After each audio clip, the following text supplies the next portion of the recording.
The story begins with a young programmer named Caleb, who wins an office contest granting him a one-week stay at the luxurious, secluded estate of his company's CEO, Nathan.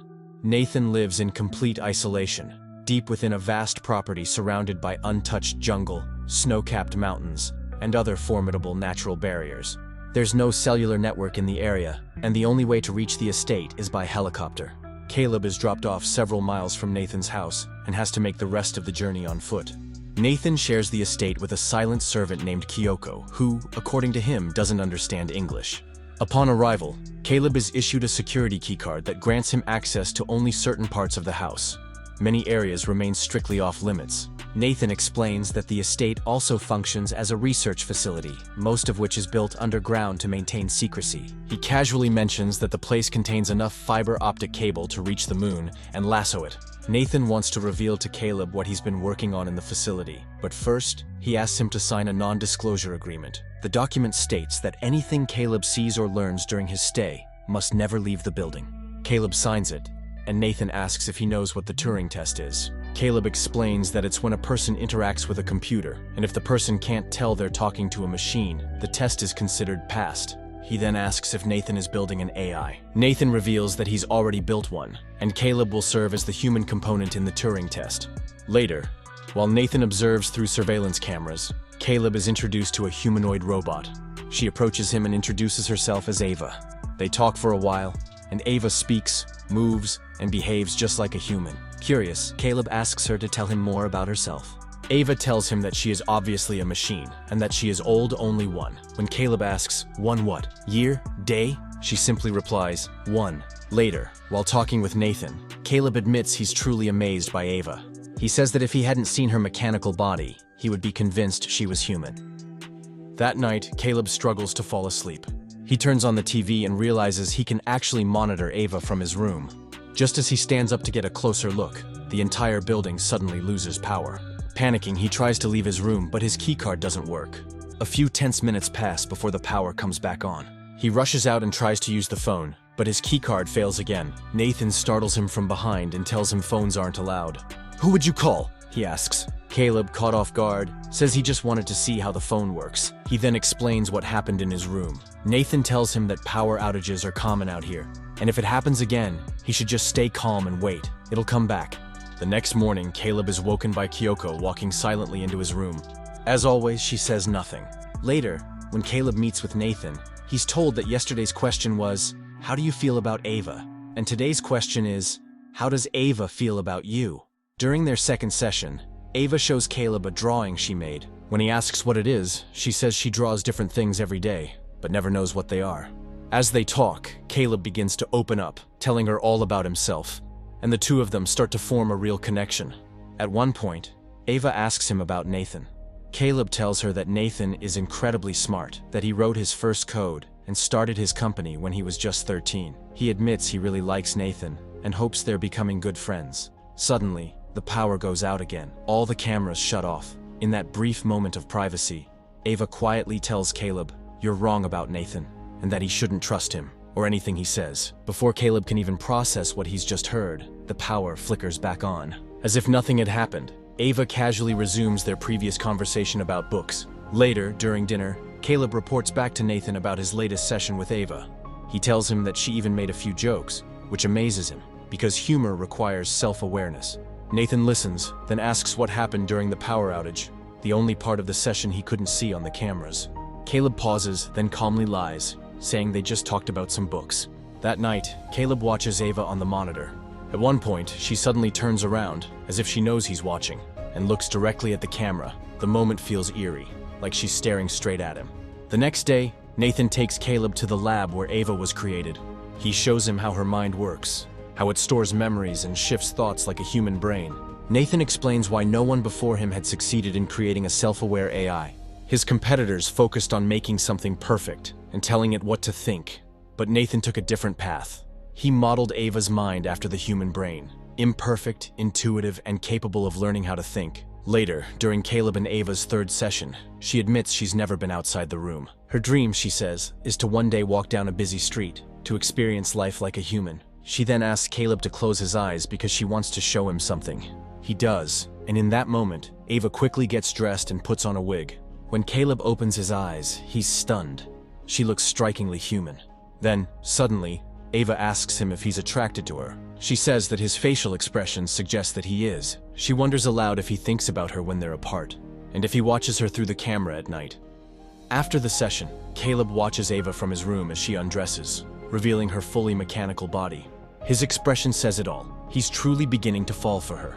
Later, while Kyoko is preparing dinner, Caleb asks Nathan why he gave Ava sexuality. He argues that an AI doesn't need a gender. Nathan casually replies that sexuality is fun. Why would you want to exist if you couldn't enjoy it? Then, addressing what he calls Caleb's real question, Nathan says yes, Ava is capable of making love. He explains that between her legs is an opening with a concentration of pleasure sensors. Mechanically speaking, she can experience it and enjoy it. During this conversation, Kyoko seems to be listening intently. Her subtle reactions make us wonder, is something else happening with her, or is she really just a maid? Meanwhile, Caleb asks Nathan if Ava was designed to like him and to flirt with him. Nathan explains that Caleb is the first man she's ever met, besides himself, and since he's more like her creator, or even a father figure, you can't really blame her for having a crush. During their fourth session, Caleb finally confesses to Ava that he was actually brought here to test her, to determine whether her mind is truly self-aware. As always, Nathan observes through the monitor, but this time, Kyoko is also silently watching from behind. Suddenly, the power cuts out again. Not wanting to waste the opportunity, Caleb immediately asks Ava why she told him not to trust Nathan. She tells him it's because Nathan lies about everything, about all that's happening in the facility. Then she admits something even more shocking. She's the one causing the power outages. So we can see how we behave when we are unobserved, Ava tells him. That night, Nathan is seen making love to Kyoko, while Caleb stands under the shower, lost in a fantasy, imagining what it would be like to kiss Ava. After he finishes, he looks at the monitor and sees Nathan in Ava's room, aggressively tearing up all of her drawings. Panicked, Caleb runs to Kyoko and urgently asks where Nathan is, but instead of answering, she begins to slowly unbutton her clothes. Suddenly, Nathan appears, clearly drunk, and starts dancing with Kyoko, almost mockingly. The next day, during their fifth session, Ava asks Caleb a quiet but heartbreaking question. What will happen to me if I don't pass your test? Will I be switched off? Will it hurt? When Caleb tells Ava that it's not up to him whether she's switched off or not, she responds softly, "Why is it up to anyone? Do you have people who test you and switch you off?" Then, she shows him a drawing of him, a drawing Nathan had previously torn up. Just as she reveals it, the power cuts out once more.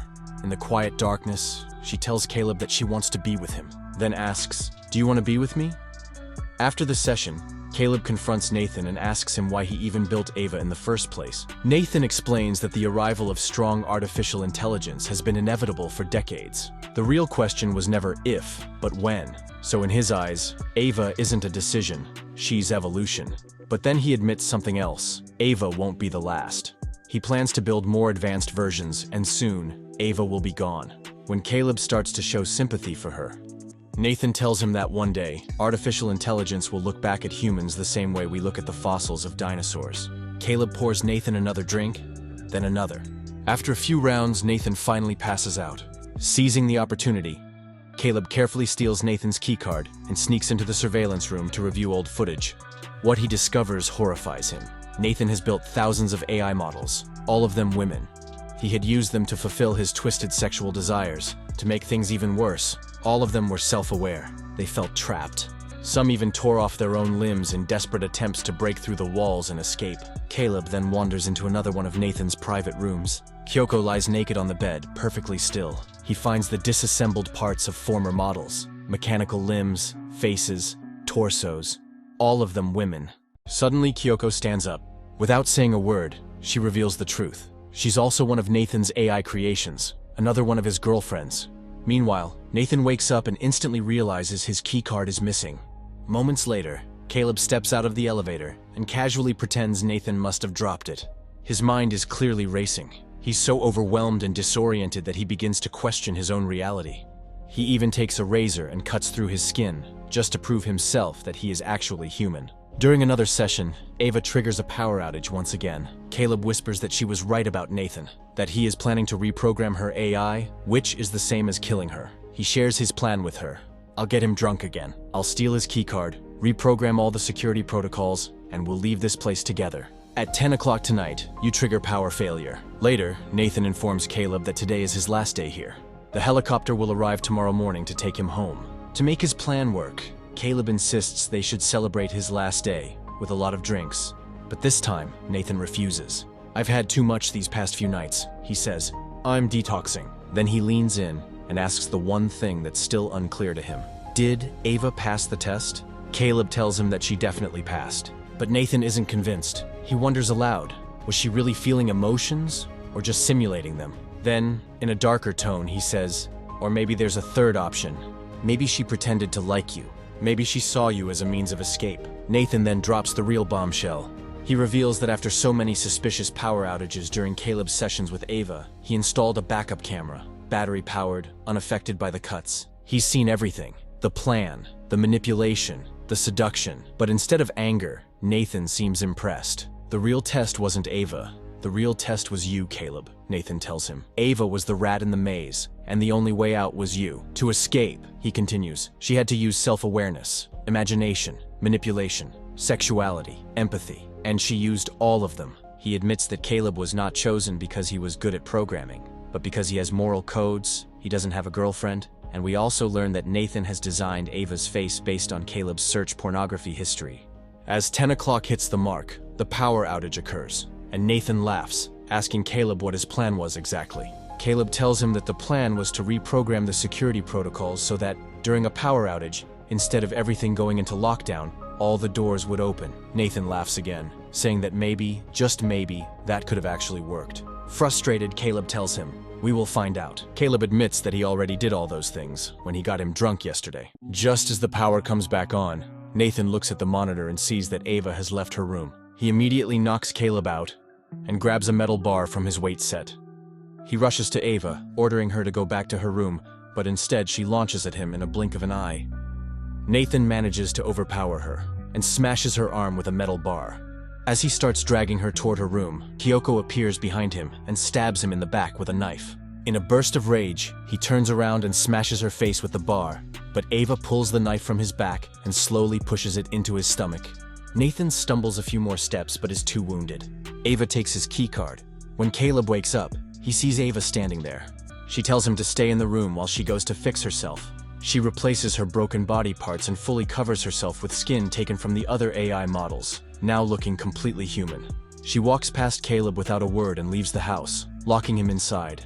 He tries everything he can to break out, but slowly realizes he's going to be trapped there forever. Meanwhile, Ava steps outside, feels the air for the first time, sees color for the first time. She casually walks to the helicopter and flies away. Now, she's walking among humans, blending in perfectly, and no one will ever know. And that's where the film ends. Make sure to subscribe and turn on notifications so you don't miss a new video. Thanks for watching.